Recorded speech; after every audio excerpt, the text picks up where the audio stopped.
juga banyak muncul sebenarnya kemudian karya-karya musik yang mempunyai topik terkait dengan pandemi. Sambil mereka belajar, mereka melakukan hal lain yang bisa paying the bills, yang bisa digunakan untuk bayar bills.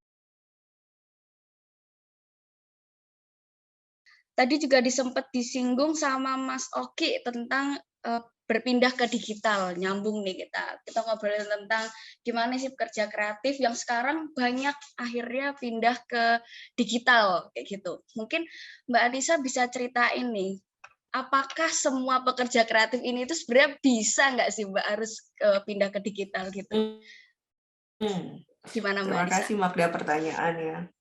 Itu pertanyaan yang sangat menarik karena kalau jawaban pendeknya bisa, apa juga bisa didigitalkan gitu. Tapi kemudian kita harus bertanya sebagai peneliti dan tentu saja buat kajian yang lebih penting, yang kita maksudkan dengan digitalisasi ini apa sih? Apakah proses digitalisasi sebagai objektif? Kemudian tujuannya supaya semua produk, semua output dari para pekerja kreatif bisa diakses secara digital. Apakah itu? Atau ini sebuah bentuk fetish gitu, fetishisasi dari ekonomi kreatif. Kenapa saya bicara seperti itu? Tadi jawaban sebelumnya juga saya bilang industri dan ekonomi kreatif itu dua hal yang berbeda. Kenapa? Karena sebenarnya industri kreatif itu bukan hal baru. Sudah lama sekali di hampir setiap masyarakat ada yang namanya ya orang kreatif, pekerja kreatif, dan kemudian industri yang terkait. Tapi kemudian ketika bicara tentang ekonomi kreatif, yang sering terjadi adalah pemerintah menganggap bahwa semua industri bisa disatukan, bisa dianggap sama, kemudian ditambah beberapa elemen baru seperti industri digital atau industri teknologi dianggap sebagai bagian dari ekonomi kreatif. Dan sayangnya bukan hanya di Indonesia, hampir di seluruh dunia, seakan-akan apa yang industri teknologi lakukan, kemudian yang membuat banyak hal bisa didigitalisasi, dianggap sebagai sesuatu yang representatif atau bisa dilakukan untuk semua industri, bukan hanya luarannya, tapi bahkan sampai prosesnya.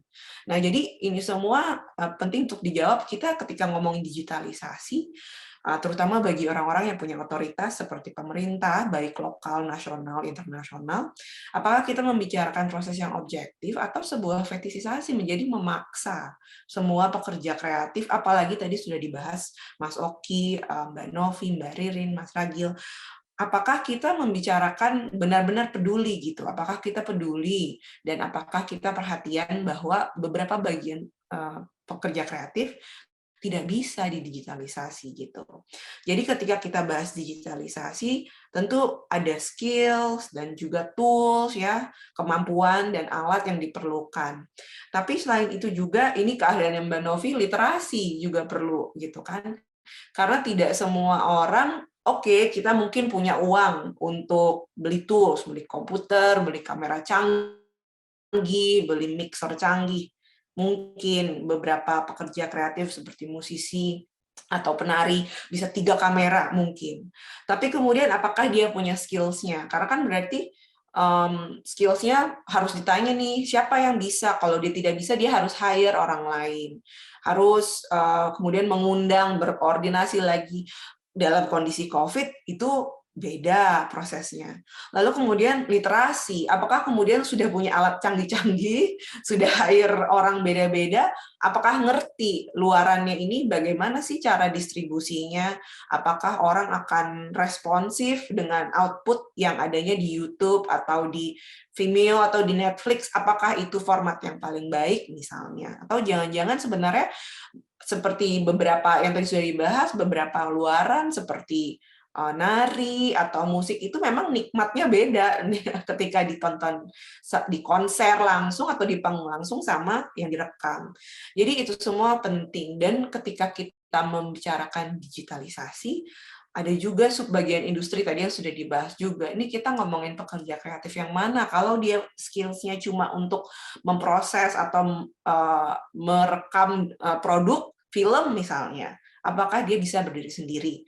Tentu enggak ya, karena kita tahu pekerja industri kreatif sebenarnya bagian yang menyenangkannya justru adalah proses kolektifnya, kerjasama sama banyak orangnya.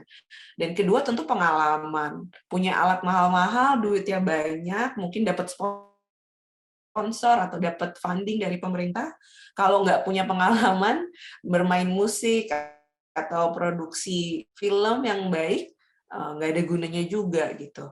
Jadi semua ini ketika kita ngomongin digitalisasi, misalnya otoritas di pemerintah atau perorangan kemudian bilang, oh ya sudah digitalin aja, kan udah lain. Karena dalam proses digitalisasi itu banyak sekali elemen yang tidak bisa terpisah, sangat berkelindan. Dan kemudian kalau ini didorong untuk, ya udah penari rekam aja tariannya di YouTube. Kan itu berarti sangat individualistis cara pandangnya gitu ya, karena lagi-lagi penari bergantung sama banyak teman, panggung, juga proses latihan dan segala macam. Nggak semuanya bisa di 4.0 kan, benar nggak? Betul, karena kan produknya bukan saja keterampilan teknis ya, teknologi atau cakapnya, tapi juga ada persoalan budaya gitu ya, bagaimana kita menghargai keberagaman, karena seringkali kan lupa ya, misalnya gambar yang ada hak ciptanya diambil secara sengaja dan itu juga menimbulkan problem. Kemudian juga persoalan etis ya, karena digital ini kan juga ruang untuk berinteraksi banyak orang gitu. Bagaimana bisa menjaga etis dan aman digital, saya kira penting juga gitu ya. Bagaimana kita melindungi data diri orang yang terlibat, kemudian juga mungkin untuk video yang berhubungan dokumenter dengan kekerasan, bagaimana melindungi data dari penyintas, apakah gambar harus diblurkan, macam-macam itu kan tantangan-tantangan yang saya kira juga menjadi PR, bukan hanya sekedar menaklukkan teknologi semata. Oke, berarti tadi Mbak Anissa cerita ya, kok ternyata saat pindah ke digital itu sebenarnya bisa sih pekerja kreatif itu ibaratnya melakukan digitalisasi gitu dalam proses-proses kreatifnya. Tapi perlu dilihat tadi nih, skill digitalnya seperti apa, literasi digitalnya seperti apa, karena itu justru saat hal-hal tadi itu kurang menjadi hambatan baru lagi ya untuk pekerja kreatif kayak gitu ya Mbak. Nah, betul. Kira-kira ada nggak sih Mbak? Apa? Sorry, nah ya, tujuannya apa? Kayak gitu juga ya.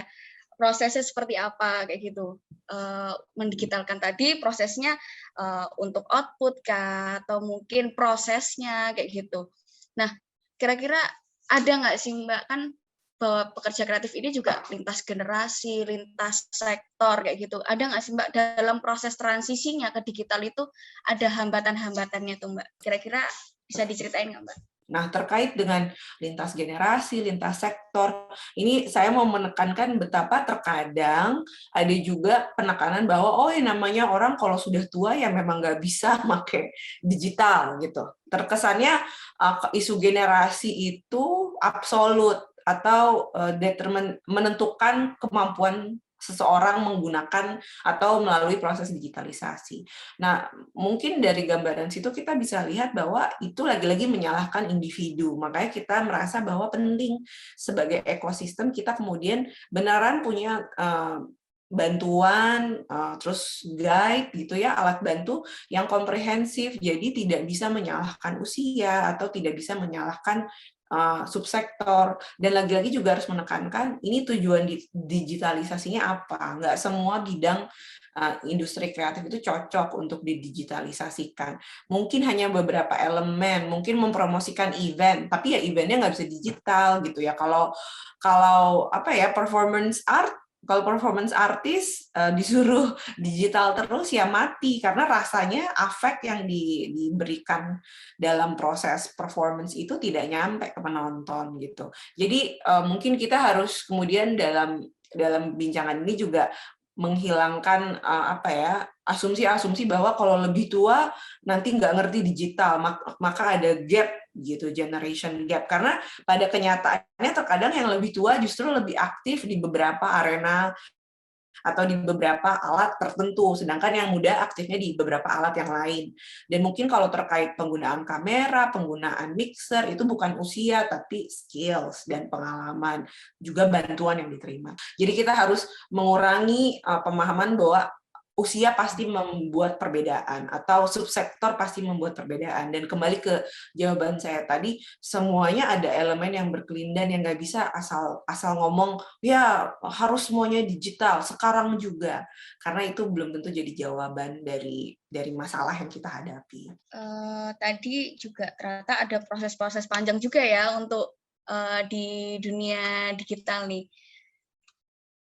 Nah, tadi juga sempat disebutin bahwa ternyata ada poin menarik kalau saat kita bicara digitalisasi itu bukan tentang mendiskreditkan atau mengabsolutkan itu hanya generasi muda kayak gitu. Berarti terus generasi tua tidak bisa. Nah, tadi juga sempat disinggung juga sama Mbak Novi sama Mbak Ririn kalau ternyata bisa jadi solusinya justru jadi kolaborasi nih kayak gitu. Ibaratnya teater kayak gitu. Akhirnya kolaborasinya ya kita menarik teman-teman fotografer, kita menarik teman-teman filmmaker untuk engage dalam tadi proses digital atau gimana, atau justru teman-teman filmmaker jadi bersatu bikin karya bareng kayak gitu untuk sebagai bentuk adaptasinya. Nah, bisa diceritain nggak sini Mas Ragil kayak gitu di sini, Mas Ragil dan Mbak Novi, gimana sih bentuk-bentuk kolaborasi yang dilakukan sama pekerja kreatif nih sebagai respon pandemi ini? Jadi kalau bicara kolaborasi memang itu sudah menjadi nature-nya teman-teman pekerja kreatif. Adanya kerjasama gitu ya, filmmaker yang ada di Jogja itu dengan pemerintah gitu ya, dari Dinas Kebudayaan DIY.